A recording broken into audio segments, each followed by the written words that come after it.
Hello दोस्तों, आप लोगों का फिर से एक बार स्वागत है वाईफाई क्लासरूम CGPSC में। आज हम मैथमेटिकल से रिलेटेड कुछ टॉपिक लेकर आ रहे हैं जिसमें एक सीरीज की तरह चलाएंगे जिसका नाम रहेगा मैजिकल मैथ ट्रिक्स। उसमें हर वीडियो में एक फार्मूला एक क्वेश्चन होंगे, जिससे बहुत सारे फार्मूला एक साथ पढ़ लेने से दिमाग में कन्फ्यूजन क्रिएट होता है। इसलिए एक फार्मूला, एक क्वेश्चन और एक वीडियो, बस इसी तर्ज पे हम काम करेंगे। तो आप लोग ध्यान दीजिएगा। आज का टॉपिक है रेलगाड़ी। रेलगाड़ी से बहुत ही क्वेश्चन पूछे जाते हैं कि कितने मिनट में किसको क्रॉस किया, क्या किया, या दो ट्रेन आ रही हैं तो क्रॉस कर रही हैं तो इतने मिनट का समय ले रही। उसके लिए मात्र एक फार्मूला। दोस्तों ध्यान दीजिएगा, बस एक फार्मूला और आप इस तरह के सारे क्वेश्चन सॉल्व कर देंगे।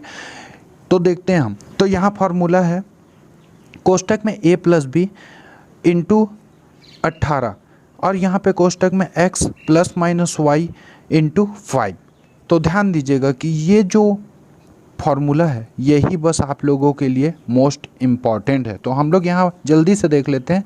एक रेलगाड़ी की लंबाई होती है, ध्यान दीजिएगा, और जो बी होता है वो रेलगाड़ी जिसको क्रॉस करती है, वो चाहे सिग्नल हो, चाहे रेलगाड़ी हो, चाहे कोई आदमी हो, चाहे खंभा हो, या जो भी चीज़ें हो, उसको जो क्रॉस करती है उसकी जो लंबाई है वो बी हो जाती है, उसके बगल में रखा जाती है। और जो नीचे में जाते हैं वो नीचे में दोनों चाल रहते हैं, तो एक्स जो रहता है, मतलब ए के जो नीचे एक्स आ रहा है वो क्या होता है, रेलगाड़ी की चाल हो जाती है। और जो वाई होता है वो उसकी चाल हो जाती है, जो बी क्या था, जिस चीज़ों को वो ट्रेन क्रॉस कर रही है। ध्यान दीजिएगा। तो यहाँ पास नोट के तौर पे यहाँ ध्यान दीजिएगा कि पार करने में जो लगा समय का आंसर होगा वो हमेशा सेकेंड में होगा। ध्यान दीजिएगा, सेकेंड में होगा हमेशा। और जो लंबाई होगी वो हमेशा मीटर में होगी। जो चाल होगी वो किलोमीटर प्रति घंटा के अनुसार होगी। ध्यान दीजिएगा इन चीज़ों को। ये फार्मूला बहुत ही इम्पॉर्टेंट है। अब हम देख लेते हैं कि रेलगाड़ी जिसको क्रॉस करेगी, क्या उसकी कोई लंबाई है, क्या कोई उसकी चाल है, जिससे हम कैलकुलेट करेंगे, बी का वैल्यू रखेंगे या फिर वाई का वैल्यू रखेंगे, उसकी चाल की वैल्यू। तो देखते हैं क्या ऐसा है। तो यहाँ पास देख लेते हैं लंबाई और चाल। ध्यान दीजिएगा कि लंबाई और चाल को हम लोग देखेंगे, क्योंकि वहाँ फार्मूला में हमको लंबाई और चाल पुट करना है। तो पहले नंबर पे हम जब देखते हैं तो यहाँ पे बताया गया है रेलगाड़ी। पहले नंबर पे क्या है, रेलगाड़ी। तो रेलगाड़ी की लंबाई होगी क्या, अगर कोई और सामने से रेलगाड़ी आ रही है तो उसकी तो कुछ ना कुछ लंबाई तो होगी। उसकी चाल होगी क्या, तो हाँ वो चल रही है, उसकी चाल तो होगी ही ऐसे। और उसी तरीके से या खड़ी है तो वो भी पता चल जाएगा। तो उसके बाद पेड़, खंभा या सिग्नल। तो पेड़ की क्या लंबाई होगी, खंभा का लंबाई होगा या सिग्नल का लंबाई होगा, उन लोग सीधा। लेकिन हम लोग लंबाई जब नापेंगे ऐसे तो हम लोग नहीं नाप सकते उसको, तो मतलब इसकी लंबाई नहीं होगी। एक जगह पे वो खड़ा है मतलब उसकी कोई चाल नहीं है। ध्यान दीजिएगा कि जो पेड़, खंभा और सिग्नल है इसकी ना कोई लंबाई है और ना कोई चाल है। उसी तरीके से हम आगे देखते हैं कि व्यक्ति। तो व्यक्ति, अगर कोई व्यक्ति तो उसकी लंबाई होगी क्या, नहीं होगी। उसकी चाल होगी क्या, हाँ बिल्कुल होगी। चाहे वो कितना भी स्पीड से चले, कुछ ना कुछ तो चाल होगी ही।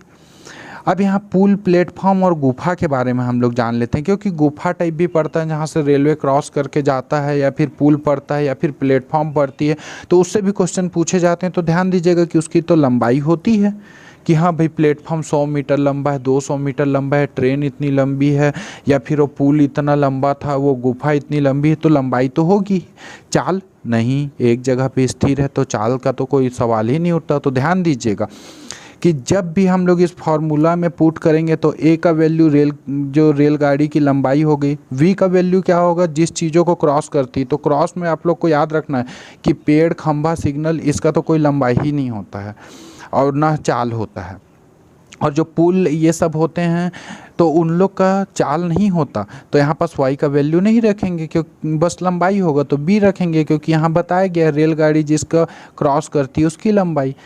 तो ध्यान दीजिएगा इस फॉर्मूले को, बहुत ही इम्पॉर्टेंट है। अब इससे हम लोग एक क्वेश्चन देख लेते हैं।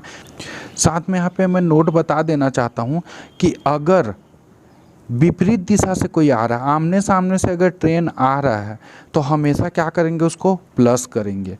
और अगर उसी दिशा या एक दिशा में हो रहा है मतलब वो क्या होगा, यहाँ माइनस होगा। ध्यान दीजिएगा, यहाँ जो प्लस माइनस का खेल है वो ये है कि अगर एक ट्रेन इधर से जा रही है और एक ट्रेन इधर से जा रही है तो ये क्या हो गया, विपरीत दिशा, मतलब यहाँ प्लस हो जाएगा।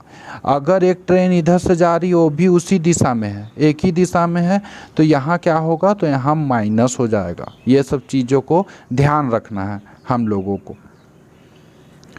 उसके बाद यहाँ देख लेते हैं, एक क्वेश्चन दिया हुआ है कि जो एक रेलगाड़ी जिसकी लंबाई 125 मीटर और चाल 90 किलोमीटर प्रति घंटा है, एक सिग्नल को पार करने में कितना समय लेगी। तो सिंपल सा बात है, यहाँ देखिए ये फार्मूला है, इस फार्मूला में हर वैल्यू को पुट कर देना है।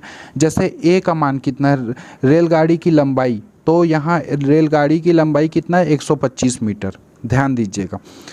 अब यहाँ बी है, तो बी को आप ये बताइए कि यहाँ पे सिग्नल का ना कोई लंबाई होता है और ना कोई चाल होता है, तो बी और वाई का मान यहाँ कुछ होगा ही नहीं। अब देख लेते हैं कि एक्स का मान, एक्स का क्या है, रेलगाड़ी की चाल, तो यहाँ रेलगाड़ी की चाल आ जाएगी और इनटू में क्या हो जाएगा, 18/5। अब जब आप इसको कट करते हैं तो कट करने के बाद कितना आंसर आ जाता है, 5 सेकेंड। ये हो जाएगा आपका आंसर। ध्यान दीजिएगा, बस एक लाइन में, बहुत ही आसान। कि मतलब अगर यहाँ दिया रहता कि हाँ कोई पुल है, पुल की लंबाई इतना मीटर है, तो बी का वैल्यू रखते कि हाँ भाई उसकी लंबाई दी है। अगर कोई ट्रेन होता तो बी का लिखते कि हाँ भाई जो सामने से आ रही हो ट्रेन है तो मतलब इतनी लंबी और इतने के रफ्तार से चल रही, मतलब वाई का वैल्यू यहाँ रखते। तो ध्यान दीजिएगा, इसका आंसर 5 है। मिलते हैं नए फार्मूला और नए ट्रिक के साथ नए वीडियो में। धन्यवाद दोस्तों।